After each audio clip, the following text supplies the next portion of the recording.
تو فرمایا یہ علم جو ہے اللہ سعید نیک لوگوں کو قرآن و حدیث کا علم عطا فرماتے ہیں، بدبخت جو ہیں وہ اس علم سے محروم ہو جاتے ہیں، نیک لوگ اللہ رب العزت ان کو یہ علم عطا فرماتے ہیں۔ فرمایا قرآن مجید کی ایک آیت کا سیکھنا فرمایا 100 رکعت نماز نفل پڑھنے سے بہتر ہے، اور دین کا ایک باب سیکھنا یا سکھا دینا فرمایا 1000 رکعت نماز نفل پڑھنے سے بہتر ہے۔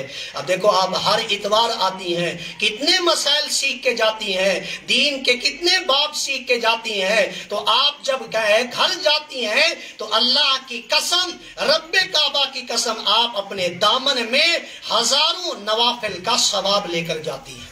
یہ اللہ کا احسان ہے، بہت بڑا یہ اللہ کا احسان ہے، اس لیے کہ اس کے اہتمام کے ساتھ آنا، اہتمام کے ساتھ بات سننا، توجہ کے ساتھ بات سننا، یہ اللہ اور اس کے رسول کی مجلس ہے، اور اللہ اور اس کے رسول کی بات کی مجلس ہے۔ تو فرمایا اللہ رب العزت کی اس مجلس کے اوپر برکتیں اور رحمتیں نازل ہوتی ہیں۔ تو اللہ نے ہمیں فرمایا کہ یہ دیا ہے، قرآن و حدیث دیے ہے، قرآن و حدیث میں لگنا فرمایا یہ ذکر ہے۔ حضرت ابو امامہ رضی اللہ تعالی عنہ کو کسی نے خواب میں دیکھا اور کہنے لگا کہ حضرت میں نے خواب کے اندر دیکھا ہے، آپ اٹھتے ہیں، بیٹھتے ہیں، چلتے ہیں، پھرتے ہیں، آپ کا تذکرہ ہو رہا ہے، آسمانوں پر آپ کا تذکرہ ہو رہا ہے، وجہ کیا ہے؟ فرمایا وہ نسخہ آپ کو بھی بتا دیتا ہوں۔ اور اللہ رب العزت نے فرمایا یا ایھا الذین آمنوا اذکروا اللہ ذکرا کثیرا، فرمایا جتنا تم اللہ کو یاد کرو گے آسمانوں پر اتنا تمہارا ذکر ہوگا،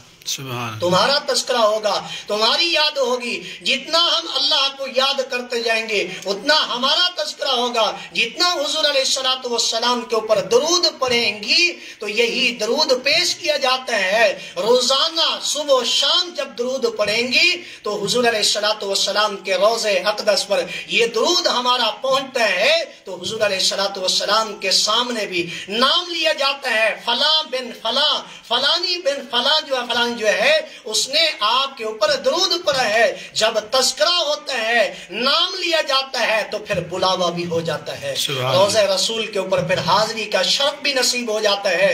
اس لیے حضور علیہ السلام کے اوپر بھی درود پڑھنا، اللہ کی ذات کا ذکر اذکار کرنا، اللہ کی ذات کا ذکر اذکار کرنا، اللہ کو یاد رکھنا، اس لیے یہ کیا ہے ہماری زندگی کا ہزاروں لوگ ایسے ہیں دکانوں کے اوپر بیٹھے ہوئے ہیں، کاروبار کے اندر ہیں، اور کیا ہے کہ اس کاروبار کے اندر ہے، تو فرمایا کہ کاروبار کے اندر ہے تو یہ کیا ہے کہ ان کے اندر غفلت ہے، اللہ کا ذکر نہیں ہے۔ ہمارا اللہ کا ذکر ہونا چاہیے، اور زندگی کے اندر ہمارا ذکر ہو، اور ہر وقت ہمارا ذکر کے اندر گزرنا چاہیے۔ اور کیا ہے زبان کا، حضور علیہ السلام نے حضرت عبداللہ بن مسعود رضی اللہ تعالیٰ عنہ کو نصیحت کی ہے، فرمایا عبداللہ بن مسعود آپ کو موت اس حال میں آنی چاہیے کہ آپ کی زبان رطب اللسان ہو اللہ کے ذکر میں۔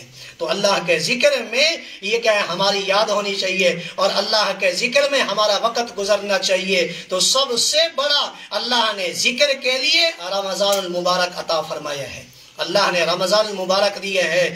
مجدد الفسانی رحمت اللہ علیہ فرماتے ہیں، فرمایا رمضان المبارک کے اندر جو برکتیں نازل ہوتی ہیں، جو رحمتیں نازل ہوتی ہیں، فرمایا ان برکتوں اور رحمتوں کو جمع کیا جائے تو فرمایا 11 مہینے کی برکتیں اور رحمتیں ان کا مقابلہ نہیں کر سکتی۔ جیسے دریا سمندر کا مقابلہ نہیں کر سکتا، ایسے 11 مہینے کی برکتیں اور رحمتیں رمضان المبارک کی برکتوں اور رحمتوں کا مقابلہ بھی نہیں کر سکتی۔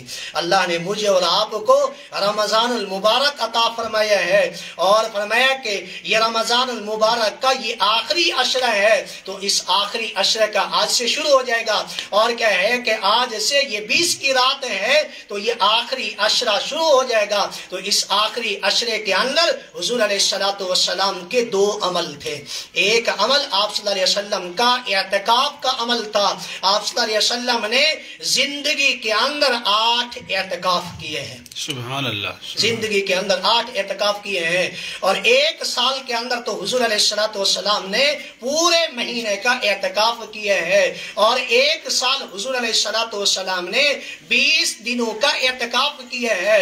اور باقی جتنے بھی سال حضور علیہ السلام نے زندگی گزاری ہے تو 10 دن کا حضور علیہ السلام نے اعتکاف کیا ہے.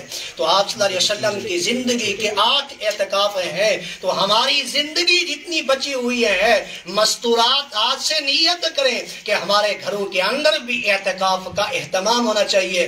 ہمارا گھر کوئی ایسا نہ ہو جس کے اندر کوئی اعتکاف میں بیٹھنے والا نہ ہو.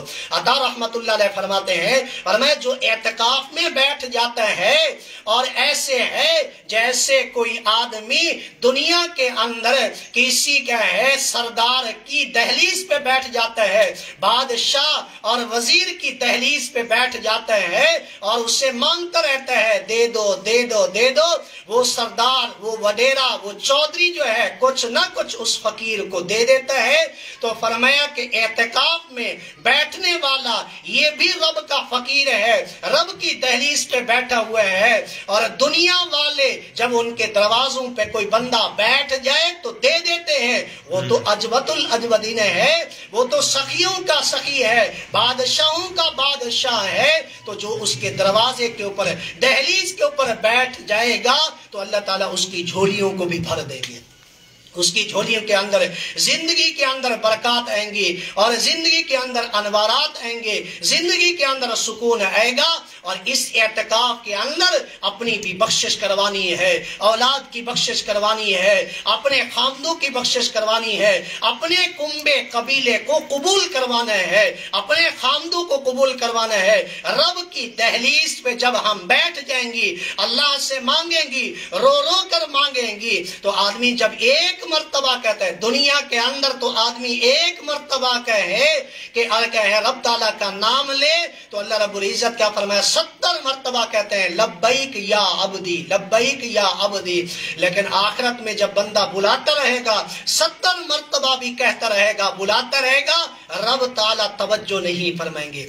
آج اللہ نے ہمیں موقع دیے ہے اور رب تعالیٰ کی مغفرت اور رحمت, یہ تو جہنم سے خلاصی کا عشرہ ہے. تو اپنے آپ کی بھی خلاصی کرانا, اولاد کنبے قبیلے کو بھی بخشوانا اور جہنم سے خلاصی اور آزادی کروانا اللہ نے ہمیں موقع دیے ہے. تو اعتکاف میں نیت کریں کہ آج سے اعتکاف میں بیٹھنا ہے. اگر خود نہیں بیٹھ سکتی کسی کو ترغیب دے دیں, کسی کو دعوت دے دیں. آپ کی دعوت سے, آپ کی ترغیب سے کوئی عورت اگر اعتکاف میں بیٹھ گئی, آپ کے مسائل ہیں, اگر نہیں بیٹھ سکتی تو کوئی عورت آپ کی وجہ سے بیٹھ گئی تو فرمایا کہ اس کی وجہ سے آپ کو بھی پورے 10 دنوں کا ثواب ملتا رہے گا. جو نماز پڑھے گی, روزہ رکھے گی, قرآن کی تلاوت کرے گی, رات کو اٹھ کے تہجد پڑھے گی, سحری اور افطاری کرے گی, آپ کو ان سارے اعمال کا حصہ ملتا رہے گا. حضور علیہ السلام نے فرمایا ہے کہ جو نیکی کی طرف کسی کو بلاتا ہے, فرمایا اس کو بھی اتنا ثواب ملتا ہے جتنا کرنے والے کو ثواب رب تعالیٰ دیتے ہیں, اور کرنے والے کے ثواب کے اندر بھی کوئی کمی نہیں آتی. اس لیے اعتکاف کا اہتمام کریں. اور دوسرا عمل حضور علیہ السلام کا لیلۃ القدر کی تلاش تھی. حضور علیہ السلام نے فرمایا تاک راتوں میں لیلۃ القدر کو تلاش کرو. ایک تو 21 کی رات ہے, اور دوسرا 23 کی رات ہے, تیسرا 25 کی رات ہے, اور 27 کی رات ہے, اور کیا ہے 29 کی رات ہے. یہ راتیں ہیں, ان راتوں کے اندر خود بھی جاگنا ہے, اپنے کنبے قبیلے اہل و عیال گھر والوں کو بھی جگانا ہے. حضور علیہ السلام نے فرمایا من قام لیلۃ القدر, فرمایا جس نے لیلۃ القدر کا قیام کر لیا ہے, ما تقدم من ذنبی غفر له ما تقدم من ذنبی, اس کے اللہ رب العزت پچھلے سب گناہوں کو معاف فرما دیتے ہیں. سبحان اللہ. ہاں لیلۃ القدر کا قیام اگر نصیب ہو جائے، اور ایسے لوگ ہزاروں پہ جاتے ہیں، آج بھی ہیں، جن کی زندگی بھر تک لیلۃ القدر قضا نہیں ہوئی اور اس کی عبادت قضا نہیں ہوئی، وہ چھوٹی نہیں ہے۔ ہر رات اللہ رب العزت ان کو عطا، ہر سال کی رات جو لیلۃ القدر ہوتی ہے ان کو انوارات اثرات جو ہیں مل جاتے ہیں، اللہ رب العزت ان کو بتا دیتے ہیں، القاء کر دیتے ہیں، اور وہ راتوں کو اٹھ کے جاگتے ہیں۔ یہ ہوتا ہے طلب کے اوپر۔ اگر ہماری لیلۃ القدر کی تلاش کی طلب ہوگی، طلب کے اوپر اللہ فیصلے فرماتے ہیں۔ بے طلبوں کو اللہ ہدایت نہیں دیتے، اور کیا ہے، طلب والوں کو اللہ محروم نہیں کرتے، طلب والوں کو اللہ محروم نہیں کرتے۔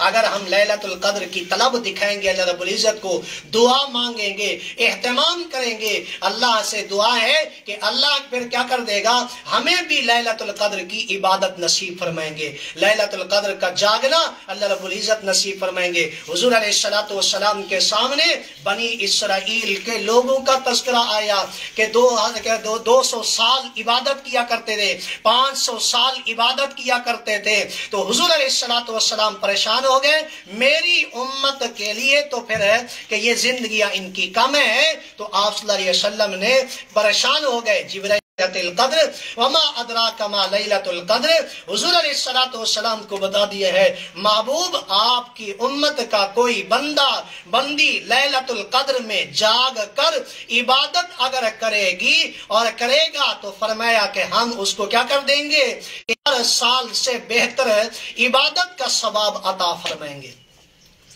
لیلۃ القدر خیر من الف شہر، فرمایا کہ جو ہے اس کا بنتے ہیں 83 سال 4 مہینے عبادت کرنے کا ثواب اللہ تعالیٰ اس کی نامہ اعمال میں لکھ دیتے ہیں۔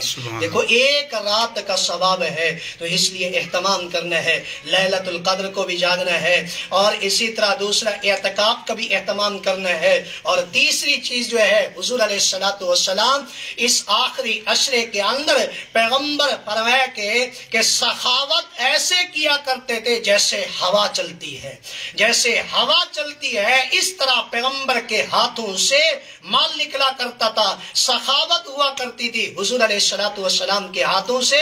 تو اس کے لیے اللہ نے ہمیں موقع دیا ہے، وہ ہے فطرانہ، کہ فطرانہ دے کر اپنے آپ کے رب تعالیٰ کے ہاں اپنے آپ کو بھی قبول کروائیں، اپنے مال کو بھی قبول کروائیں۔ فطرانہ جو ہے وہ 250 ہے، اور زیادہ سے زیادہ جو ہے وہ 300 ہے فطرانہ ہے۔ گھر کے اندر جتنے بھی افراد ہیں ان کو گن کر، ان کی گنتی کر کے فطرانہ ادا کیا جائے۔ کوئی ایسا بندہ نہ ہو ہمارے گھر کے اندر جس کا فطرانہ نہ دیا گیا ہو۔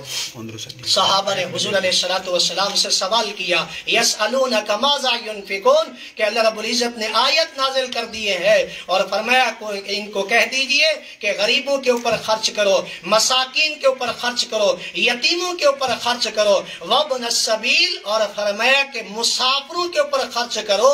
مسافرین کا علماء نے، مفسرین نے سب سے مصرف جو ہے مصداق بتایا ہے، وہ مدرسے میں پڑھنے والے طلباء ہیں، مدرسے میں پڑھنے والی طالبات ہیں، ان کے اوپر خرچ کرنا مدرسے کی ضروریات ہیں۔ صحابہ نے پھر پوچھا، یا رسول اللہ ہمارا سوال جو تھا وہ پورا نہیں ہوا، یسألونک ماذا ينفقون، پھر انہوں نے سوال کیا، رب تعالیٰ نے فرمایا قل العفو، فرمایا جتنا بھی تمہاری ضروریات ہیں، ضروریات سے جو بچ جائے وہ سارا کا سارا اللہ کے نام پہ خرچ کر دو۔ اللہ کے نام پہ خرچ کرنے کے لیے آج اللہ رب العزت نے ہمیں جو مصارف دیے ہیں وہ مدرسے ہیں، بہترین مصرف جو ہے، اور ہمیں اللہ نے جو دیا ہے وہ مدرسہ اقرا ریاض الجنہ ہے۔